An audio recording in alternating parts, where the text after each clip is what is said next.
حضور دیاں کلائیاں کہو جے سن، حضور دے کندھے مبارک کہو جے سن، حضور دا سینہ کہو جے سی، رسول اللہ صلی اللہ علیہ وسلم دیاں زلفاں کہو جے سن، حضور دی مانگ کہو جے سی، رسول اللہ دی پاؤں مبارک کہو جے سن، حضور چل دے کیویں سن، حضور مسکراندے کیویں سن، حضور کسے ول توجہ کیویں فرماندے سن، حضور گفتگو کہو جی کردے سن۔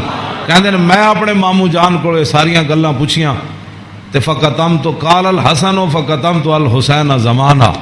امام حسن فرماندے میں یہ حدیث چھپا کے رکھی، میں پوچھ تے لئی سی لیکن میں یہ حدیث چھپا کے رکھی حسین کولوں، کوئی موقع آئے گا تے میں کہاں گا بھائی جان یہ تانوں پتہ ہے ساڈے نانا جان دے ابرو کہو جے سن۔ کہندے میں بڑا عرصہ چھپائی رکھی تے جدو میں حسین نو حدیث بیان کرن لگا تے قد وجدتو قد سبقنی الیہ فسالو اما سالتو، کہنے لگے میں حیران ہو گیا۔ امام حسن فرماندے میں حیران ہو گیا کہ جیڑی گل میں بعد وچ پوچھی سی حسین اپنے ماموں کو پہلے پوچھ چکے سن۔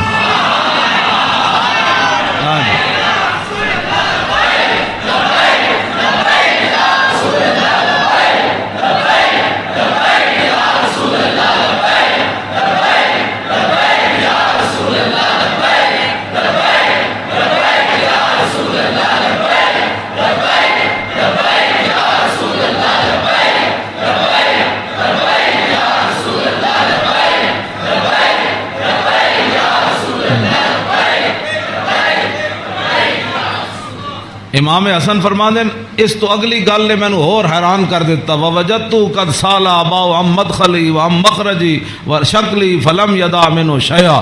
کہنے لگے میں حیران ہو گیا کہ میرے تو پہلے حسین اپنے ابا جی علی مرتضیٰ کو یہ پوچھ چکے سن کہ ساڈے نانا جان جدو گھر جاندے سن تے حضور دے معمولات کی ہوندے سن، جدو میرے نانا جان گھر تو باہر تشریف لے آندے سن پھر حضور دی عادات تے سیرت مبارک کیو جی ہوندی سی۔ فلم یدا منہ شیئا، انہاں حضور دی سیرت تے صورت دے بارے کوئی شاید چھوڑی کوئی نہیں سی جڑی میں ابا جی کو پوچھدا جناب۔ کیا بات رضا اس چمنستان کرم کی، کیوں فرماندے کوئی فلم یدا منہ شیئا، میں اپنے ابا جی کو پوچھن واسطے حسین میرے واسطے گل ہی کوئی نہیں سی چھوڑی۔ قال الحسین، تے حسین کی فرماندے سال تو ابھی عن دخول رسول اللہ، میں اپنے ابا جی کو پوچھا جدوں حضور گھر دے اندر تشریف لے جاندے سن پھر حضور دے معمولات کی ہوندے سن، تے فرمایا جزا، حضور پھر اپنے اس وقت نو 3 حصے تقسیم کر دے سن، ہاں جی، جزءا للہ عز وجل و جزءا لآلی و جزءا لنفسی۔ فرمایا ایک وقت حضور صرف اللہ واسطے گھر رکھ دے سن، ہاں او دے وچ صرف اللہ تے رب تے رسول دی بات آپس سے، ہاں تے دوسرا اپنے اہل خانہ کو آج کون آیا کون گیا، کتنے مہمان آئے، آج کوئی سوالی واپس تے نہیں گیا، آج کوئی مہمان آیا تے مینوں دسیا نہیں کوئی مہمان آ کے تے چلا گیا، سارے تے وجزا لنفسی ثم جزا جزا، ایک اللہ واسطے ایک آل واسطے تے ایک اپنی ذات واسطے، ثم جزا جزا بینہ و بین الناس فیرد ذلک بالخاصۃ علی العامہ ولا یدخر عنہم شیئا۔ امام حسین فرماندے جیڑا حضور اپنی ذات واسطے وقت رکھ دے سن نا وہ پھر اپنی امت تے قربان کر دے، کیوں جی، تے ولا یدخر عنہم شیئا، پھر حضور خاص لوگوں نو عامہ تے ترجیح دیندے سن، خاصا نو بلا کے حضور فرمان سن اے گل لنجے اے گل لنجے، تے حضور اپنی امت دے واسطے کوئی چیز چھپا کے نہیں سن رکھتے، ہاں جی۔ اور فرمایا پھر ایک ذل حاجت و ذل حاجتین و ذل حوائج فیتشاغلون، حضور اپنی امت دے معاملات وچ ہی مصروف رہندے سن، او وقت بھی حضور اپنی امت واسطے وقت لگا، کوئی ایک حاجت والا لے کے آیا، کوئی 2 لے کے آیا، کوئی 3 لے کے آیا، واہ کیا جود و کرم ہے شاہ بطحا تیرا، نہیں سنتا ہی نہیں مانگنے والا تیرا۔ امام حسین فرماندے پھر حضور اپنی امت دی اصلاح واسطے صحابہ نو بھی جڑے خاص لوگ سن فرماندے میری امت دا کام کرو، اے میری امت دا کام کرو، اے میری امت دا کام کرو، اے میری امت دا کام کرو، اس وچ میری امت دی بھلائی ہے۔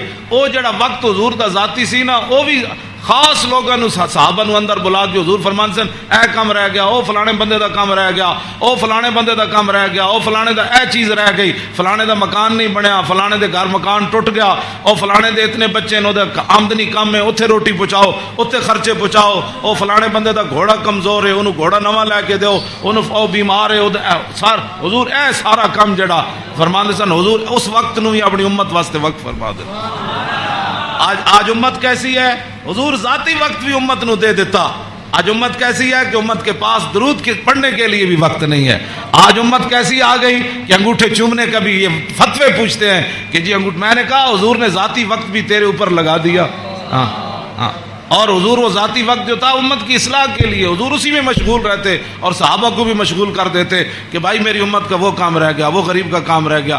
اسی لیے تو وہ صحابہ, ہر صحابی کو پتہ ہوتا جب کہا نا وہ جگہ مسجد درار والی جگہ جب پلاٹ بن گئی تو حضور نے فرمایا آپ فلاں صحابی نے فرمایا تسی بناؤ. انہوں نے کہا جی میں تو نہیں بنا, وہ فلانے صحابی کو گھر نہیں تسی بنا دے, انہوں پلاٹ دے دیو.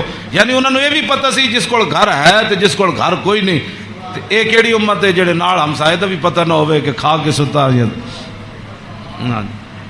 بحریہ ٹاؤن تے جناب فلانے ٹاؤن بنا کے تے جگیاں والے نہ کس نے پتہ کرنا. میں جس اسلام دیاں گلاں کرنا وہ امام حسین ہے دسیا. اگے امام حسین فرماندے میرے نانا جان کی فرماندے سن فَلْيُبَلِّغِ الشَّاهِدُ مِنْكُمُ الْغَائِبَ. فرمایا بھائی جڑے لوگ میرے تک اپنی حاجتاں نہیں نہ پہنچا سکتے انہاں دی حاجتاں تسی لے کے آیا کرو, میرے انہاں دے معاملات تسی لے کے آیا کرو, انہاں دے سارے مسئلے تسی لے کے آیا کرو. حضور دا حیبت اور جلال ہی اتنا سی, ہر بندہ حضور نال گل نہیں سی کر سکتا. ہاں یہ تو حدیثاں میں موجود ہے کہ حضرت حذیفہ ہے جڑی امام حسن تے حسین والی حدیث ہے تے سیدہ فاطمہ الزہرا والی حدیث ہے. یہ امام حضرت حذیفہ فرماندے میں اپنی امی جان کو اجازت طلب کی تھی کہ اج میں مغرب دی نماز حضور پیچھے پڑھنا تے میں اپنے واسطے بھی دعا کراواں گا تے تواڈے واسطے. فصلیت مع المغرب فرماندے میں مغرب دی نماز حضور پیچھے پڑھی. فصلا حضور دا حیبت اور جلال اتنا سی کہ میں حضور نال گل نہیں کر سکے. فصل العشاء پھر حضور عشاء بھی پڑھائی. عشاء پڑھان تو بعد بھی فرماندے میں حضور دے حیبت و جلال دی وجہ تو گل ہی نہ کر سکیا. ثم انتفلا پھر حضور اپنے کاشانہ اقدس گھر اقدس دی طرف چل پیا. حضور فتبیتو کہنے لگے میں بھی پیچھے ہاتھ بن کے پھر چل پیا, گل تے ہو نہ سکی. ہاں جی. فسمع صوتی حضور نے پیچھے اپنے چلن دی آواز سنی. فرمایا من ھذا حذیفہ تو. ہاں جی.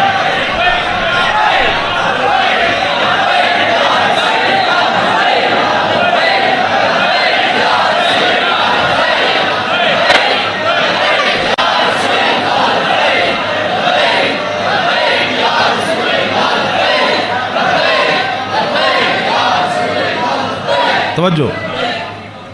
فرمایا من ھذا پھر خود ہی فرمایا حذیفہ. فقلت نعم قال ما حاجتک غفر اللہ لک ولامک. پھر خود ہی فرمایا کیا کام آئے ہو, اللہ تجھے بھی بخش دے تیری ماں کو بھی بخش دے. یہی کام تو وہ لے کر آئے تھے گھر سے. ہاں جی. کہنے میں اپنی امی جان نو کیا میں حضور کو عرض کراں گا میرے واسطے بھی حضور بخشش منگن تے تواڈے واسطے بھی. تو فرمایا کیا کام ہے, اللہ تجھے بھی بخش دے تیری ماں کو بھی بخش دے. اب کیا حضرت حذیفہ کہتے جھولی ہی میری تنگ تھی کیا مانگتا ان سے, وہ تو کہتے رہے مانگ ذرا اور بھی کچھ مانگ. کیا مانگنا تھا, وہ تو جو مانگنے کے لیے آئے تھے وہ تو بن مانگے مل گیا.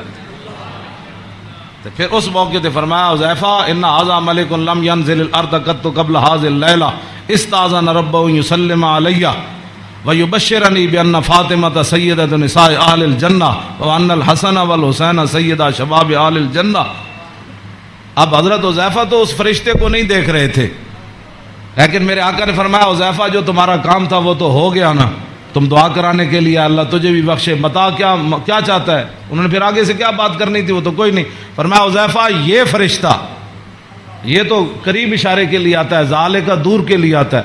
فرمایا یہ فرشتہ آج رات نازل ہوا, آج سے پہلے کبھی بھی یہ زمین پر نہیں آیا.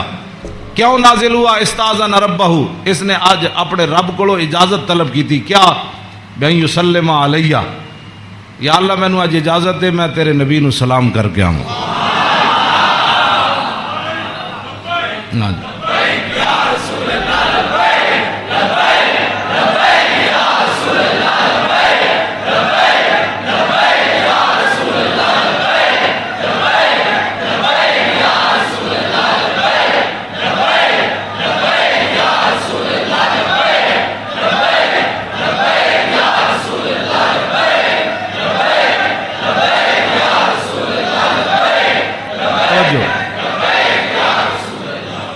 اور یہ مجھے خوشخبری دے، ایک تو مجھے سلام کرنے آیا، جی صحابہ نے سلام پڑھا، یہ لوگ آج کرتے ہیں، یعنی حضور دی شان تے وراو، میں انہاں گلاں تے خود میں ادھی میری صحت انہاں گلاں تو برباد ہوندی۔ کلمہ پڑھن تو بعد بک بک کرن دا مطلب ہی کوئی نہیں، کلمہ جو پڑھ لیا جی کھڑے ہو کے پڑھا کہ بیٹھ کے پڑھا، میں آکھا اے تے مینوں حدیث جو کوئی نہیں لکھیا بھائی اس فرشتے نے کھڑے ہو کے سلام پڑھا یا لمحے پہ کے پڑھا، اے کوئی سوال ہے جی؟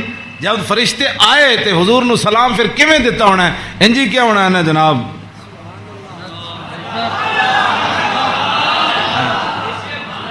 ہاں جی دسو، اے کوئی سوال کرنے والے جی جمعے تو بعد پڑھیا کہ جمعے تو پہلے پڑھیا؟ ہاں جی اے کوئی سوال کرنے والے امت دے ہیں جڑی جس امت جنہ کماں وچ پے گئی؟ فرشتے نے دوسرا یہ مجھے خوشخبری دینے آیا، کیا بأن فاطمہ سیدۃ نساء اہل الجنہ، یہ فرشتہ مجھے خوشخبری دینے آیا کہ سیدہ فاطمہ الزہرا جنتی عورتوں کی سردار ہے، اور یہ مجھے خوشخبری دینے آیا کہ وان الحسن والحسین سیدہ شباب اہل الجنہ، اور یہ فرشتہ مجھے خوشخبری دینے آیا کہ حسن اور حسین جنتی جوانوں کے سردار ہے۔ یہ ہے حسنین کریمین کی یہ شان ہے، اس ساری شان میں اس واسطے بیان کر رہا کہ بھائی صحابہ اتنے حضور دا حیبت اور جلال سی کہ صحابہ ہر بندہ حضور نال گل نہیں سی کر سکتا۔ تو میرے آقا فرمان سن وابلغونی حاجت من لا یستطیع ابلاغھا، امام حسین فرمان دین میرے نانا جان نے اعلان کر رکھے سی